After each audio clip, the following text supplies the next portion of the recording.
Let's mic देश का मिजाज साउथ। नमस्कार। लेट्स माइक देश का मिजाज और खबरें दक्षिण भारत से। तमिलनाडु विधानसभा चुनाव के लिए आज नामांकन पत्रों की जांच की जा रही है। दाखिले का अंतिम दिन सोमवार को खत्म हो गया। चुनाव आयोग के मुताबिक पूरे राज्य की 234 सीटों पर कुल 6,740 नामांकन पत्र जमा हुए, जिनमें से 3,300 से ज्यादा आखिरी दिन ही दाखिल किए गए। इनमें मुख्यमंत्री M.K. Stalin, deputy CM Udhayanidhi Stalin, Anna DMK नेता ई पलानीस्वामी, बीजेपी और अन्य दलों के कई बड़े नेता शामिल हैं। उम्मीदवार 9 अप्रैल तक नाम वापस ले सकते हैं। तमिलनाडु में प्रचार अभियान 21 अप्रैल को शाम 5 बजे तक चलेगा। मतदान 23 अप्रैल को होगा। वहीं असम के साथ केरल और पुडुचेरी में आज शाम से प्रचार अभियान थम जाएगा। चुनाव आयोग के नियमों के मुताबिक मतदान से 48 घंटे पहले प्रचार बंद करना जरूरी है। 9 अप्रैल को केरल की 140, पुडुचेरी की 30 सीटों के लिए मतदान होगा। इस बीच कांग्रेस नेता शशि थरूर ने केरल में एक मीडिया हाउस से बातचीत में कहा है कि राज्य के ज्यादातर मतदाता बदलाव के मूड में है। उन्होंने दावा किया है यूनाइटेड डेमोक्रेटिक फ्रंट यानी यूडीएफ को साफ बढ़त है, हालांकि जीत का मार्जिन थोड़ा कम रह सकता है। उन्होंने 10 साल की एलडीएफ सरकार पर वित्तीय गड़बड़ी और कर्ज के बोझ का आरोप लगाते हुए कहा है कि जनता अब बेहतर शासन चाहती है। शशि थरूर ने एफसीआरए कानून को लेकर केंद्र सरकार पर निशाना साधा है। उन्होंने कहा है कि यह एक बहुत ही गलत कानून है, क्योंकि अगर किसी संस्था का एफसीआरए लाइसेंस रिन्यू नहीं होता तो सरकार को उस संस्था की विदेशी फंड से बनी संपत्तियों को जब्त करने और बेचने का अधिकार मिल जाता है।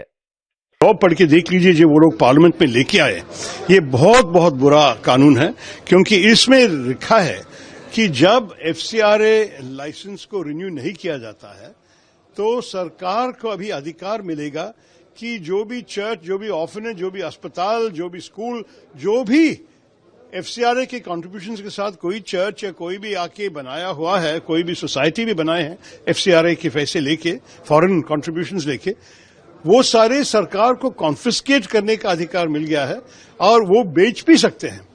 ये तो बिल्कुल अन्याय है कोई भी सिस्टम में। पुडुचेरी में प्रचार अभियान के आखिरी दिन तमिलनाडु के मुख्यमंत्री M.K. स्टालिन ने सत्तारूढ़ एआईएनआरसी बीजेपी गठबंधन पर तीखा हमला बोला है। उन्होंने कहा है कि ये ताकतें पुडुचेरी को बर्बाद कर चुकी हैं। मुख्यमंत्री एन रंगासामी को लेफ्टिनेंट गवर्नर की कठपुतली बना दिया गया है और केंद्र दिल्ली से रिमोट कंट्रोल चला रहा है। स्टालिन ने पूर्ण राज्य के दर्जे की मांग दोहराई और वादा किया कि अगर डीएमके कांग्रेस वीसी के गठबंधन जीता तो तमिलनाडु की योजनाएं लागू होगी।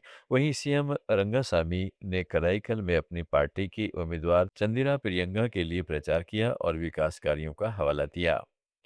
कर्नाटक के मुख्यमंत्री सिद्धरामैया ने दावणगेरे और बागलकोट विधानसभा उपचुनावों के प्रचार में कहा है कि विकास कार्यों और जनहित की योजनाओं के बल पर कांग्रेस दोनों सीटें जीतेगी।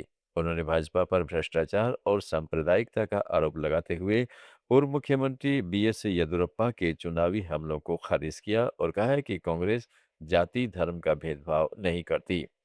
साथ ही उन्होंने एचडी देवगौड़ा, एचडी कुमारस्वामी और चालुवाड़ी नारायणसामी को सलाह दी कि वे प्रधानमंत्री मोदी, भाजपा और आरएसएस पर अपने पुराने भाषण दोबारा सुने, क्योंकि अब वे अस्तित्व के लिए भाजपा में शामिल हो गए हैं। सिद्धारमैया ने गारंटी योजनाओं का बचाव करते हुए भाजपा को गरीब और संविधान विरोधी बताया है। आंध्र प्रदेश के लंबे राजधानी विवाद को उस वक्त एक बड़ा समाधान मिल गया जब राष्ट्रपति द्रौपदी मुर्मू ने आंध्र प्रदेश पुनर्गठन संशोधन अधिनियम को अपनी मंजूरी दे दी। इसके बाद अमरावती को राज्य की एकमात्र और स्थायी राजधानी का कानूनी दर्जा मिल गया है। मुख्यमंत्री एन चंद्रबाबू नायडू ने इस फैसले का स्वागत करते हुए राष्ट्रपति और प्रधानमंत्री नरेंद्र मोदी के नेतृत्व वाली केंद्र सरकार का आभार जताया है और इसे लोगों की लंबी आकांक्षा की पूर्ति बताया। गजट नोटिफिकेशन जारी होने के साथ अब अमरावती को कानूनी रूप से मजबूत आधार मिल गया है। देश का मिजाज में फिलहाल इतना ही। जुड़े रहिएगा लेट्स माइक के साथ।